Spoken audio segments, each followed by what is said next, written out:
I remember the day I realized the world saw me as just a teller, a face behind a counter, someone easily overlooked. I was 25 then, fresh out of college with dreams bigger than the tiny apartment I rented in a crumbling building on the outskirts of town. Every morning, I'd clock in at the bank, smiling politely as I handed out cash, pretending I was content with my small place in the world. But inside, I was burning with ambition, a quiet fire that refused to be snuffed out. I watched the managers, the executives, and the investors, and I knew I was destined for more. One day, I overheard a conversation, an inside joke really, about how I was only good enough to be a teller, that my ambitions were cute but naive. That moment stung, but it also ignited a plan. I decided to prove them wrong, not with words, but with action. I worked tirelessly, taking night classes, saving every penny I could, and learning everything about banking, finance, and investment. I was determined to buy my own future. The turning point came one cold winter evening when I uncovered a loophole in a small investment fund that no one was paying attention to. It was a tiny seed, but I saw its potential.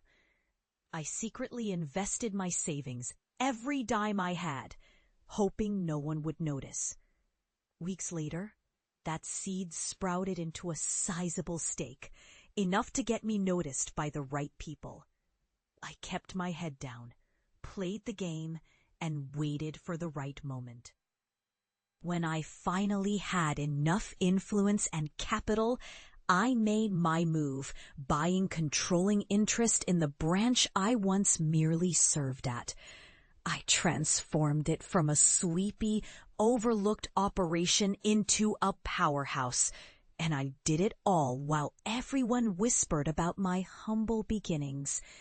But what they didn't know was that I had been quietly building a secret empire all along, investing millions in assets they couldn't see, hedging my bets against the chaos of the market. I learned early that the world loves to dismiss the underestimated, to call you just a teller, just a girl with big dreams. But I used that to fuel my vengeance. The day I announced my takeover, I saw the shock in their eyes, the disbelief that a woman they had mocked had outsmarted them all. My story is one of quiet resilience, of turning scorn into power, of proving that beneath the surface, a single spark of ambition can ignite a blazing inferno. If you love Helena's journey, like and subscribe to join her next chapter, because this is just the beginning. What I built is only the start of my true reign. Remember, never let anyone define your worth. Your future is yours to command.